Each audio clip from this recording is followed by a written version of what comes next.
Hi guys, welcome to the basics of bartending. My name is Ram Gautam. आज म तपाईहरुलाई पोर टेस्टको बारेमा भन्नु गइरहेको छु. आजको पोर छ रेगुलर पोर. सो रेगुलर पोर गर्नको लागि हामीलाई चारवटा शेकर चाहियो, शेकर टिन भनेर भनिन्छ र एक बोतल हामीलाई पानी चाहियो. र रेगुलर पोर चाहिँ कसरी गर्ने त भन्दाखेरि रेगुलर पोर भनेको चाहिँ एकदमै बेसिक पोर जो एकदमै बिगिनर हुनुहुन्छ जसले बारटेन्डरको बारेमा भर्खर सिक्दै हुनुहुन्छ या सिक्न चाहनुहुन्छ भने त्यो मान्छेलाई चाहिँ एकदमै धेरै हेल्प हुन्छ है. जस्तो अब यसमा चाहिँ अलिकति ट्रिक चाहिँ के छ भन्दाखेरि चाहिँ 3 स्टेप मेथड छ. हामीले पहिला पोर एक्सरसाइजमा पनि कुरा गरेको छौं यसको बारेमा चाहिँ बोतललाई बियर ग्राफमा समाउने अनि यसलाई सर्कल सी बनाएर यसलाई पोर गर्ने. जस्तो पोर बाउन्स अनि स्विच है. सो 3 स्टेप मेथड छ यसमा. सो पोर बाउन्स अनि स्विच है. फेरि रोक्ने अब अर्कोमा गर्ने पोर बाउन्स अनि स्विच फेरि अर्कोमा जाने पोर बाउन्स अनि स्विच लास्टमा पोर bounce switch.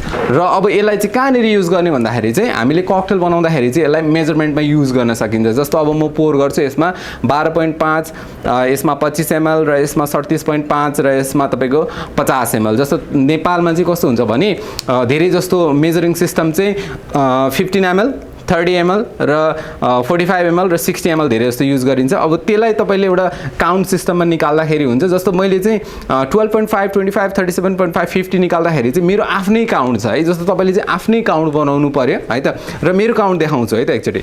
So 1 2 bounce 1 2 3 4 bounce 1 2 3 4 5 6 bounce र 1 2 3 4 5 6 7 8 बाउन्स. सेम कुरा लेफ्ट ह्यान्डले पनि हामीले गर्नु पर्यो.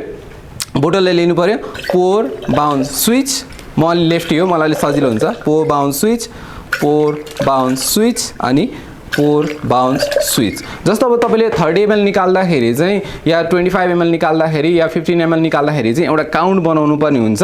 र मेरो चाहिँ काउन्ट कस्तो छ भने 2 4 6 8 को लागि चाहिँ जस्तो 12.5 25 37.5 50 को लागि चाहिँ 2 4 6 8 छ है. र यसमा अलिकति पानी सक्यो. म तपाईहरुले यहाँ हेर्दा हेर्दै यसमा अलिकति पानी हालिहाल्छु है. यसमा अलिकति भरिहाल्छु.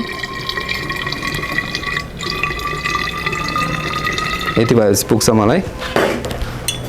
ओके अब यसमा चाहिँ म पोर गरेर देखाउँछु है त. यसलाई पोर स्पाउट भन्छ है गाइस है त. 2 बाउन्स 1 2 3 4 बाउन्स 1 2 3 4 5 6 बाउन्स र 1 2 3 4 5 6 7 8 बाउन्स. र तपाईले नेपालमा निकाल्दै हुनुहुन्छ भने जस्तो नेपालमा 15 30 45 र 60 निकाल्दै हुनुहुन्छ भने चाहिँ तपाईले जस्तो 4 को ठाउँमा 5 काउन्ट पनि निकाल्न सक्नुहुन्छ. अब यो चाहिँ मेजर गरेरै तपाईले हेर्नुपर्ने हुन्छ. But it's completely up to you है. तपाईले कसरी चाहिँ सजिलो बनाउनुहुन्छ आफूलाई. र यो थियो हाम्रो बेसिक पोर एक्सरसाइज. Thank you guys.